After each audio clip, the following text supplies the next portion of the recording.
વસાવા નિરંજનભાઈ અને તમામ આમ આદમી પાર્ટીના કાર્યકર્તા બધાને મારા જોહાર, જય આદિવાસી। ભાજપ વાળાને હું એક જ વાત કહેવા માંગુ છું, तुमको क्या लगता था नहीं लौटेंगे? गलत, जब तक तोड़ेंगे नहीं छोड़ेंगे नहीं। ભારતીય જનતા પાર્ટીના ગુલામો, તમને હું અહીંથી કહું છું, આજે મને જેલમાં નાખ્યો, કસ્ટડીની અંદર સાહેબ હું હતો ત્યારે એક ભાજપના એક કાર્યકર્તાએ, એક ભાજપના મળતિયાએ આવીને મને કીધું કે તારી વ્યવસ્થા જેલની અંદર ટિફિનની વ્યવસ્થા કરી દેવામાં આવેલી છે, 6 મહિના તો તારે 100% રહેવાનું છે, એટલે ચિંતા ના કરતો। આવી મને ભાજપ વાળાએ આવીને કીધું ત્યારે મેં એમને કીધું કે ભાઈ મને જેલના રોટલા ખાવા માટે મોકલવામાં આવે છે તો હું જેલના રોટલા ખાઈશ, તમારા નહીં। આજે યુવાન, આજે એક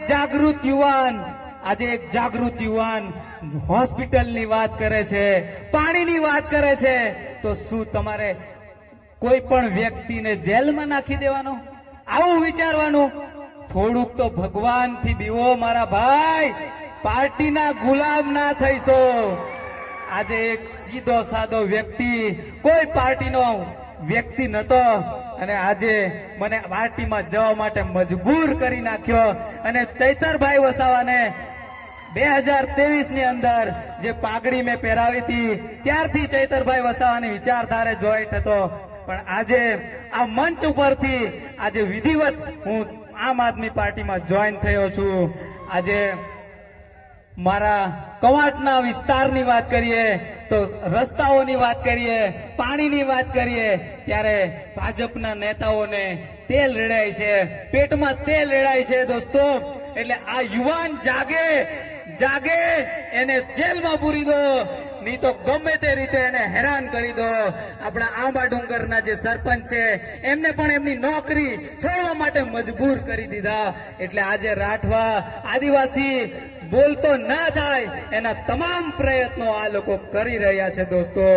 પણ કઈ વાંધો નહીં, આજે આમ આદમી પાર્ટીના વિચારધારા સાથે જોડાયેલા છે ચૈતરભાઈ વસાવા, ડેડિયાપાડાની અંદર ચૈતરભાઈ વસાવા વાળી કરી, ગોપાલભાઈ ઇટાલિયાએ વિસાવદર વાળી કરી, આપણે કવાંટ વાળી કરવાની છે કે નહીં? પાક્કો।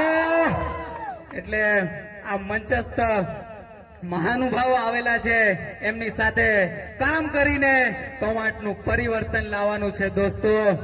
વધારે ના કહેતા, કારણ કે બોલવાની પાબંદી બી મારી પર મૂકી દીધેલી છે।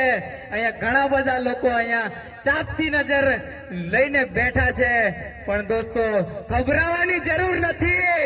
આ નાનો દેખાય છે પણ ઘણો બધો ભણેલો પણ છે, અને તમારી સાથે રહેવા માટે તૈયાર છે। તો દોસ્તો આજની આ સભાની અંદર મારું સ્વાગત કર્યું, મને આમ આદમી આ પાર્ટીની અંદર સ્વાગત કર્યું તે બદલ ચૈતરભાઈ વસાવાનો શુભેચ્છા।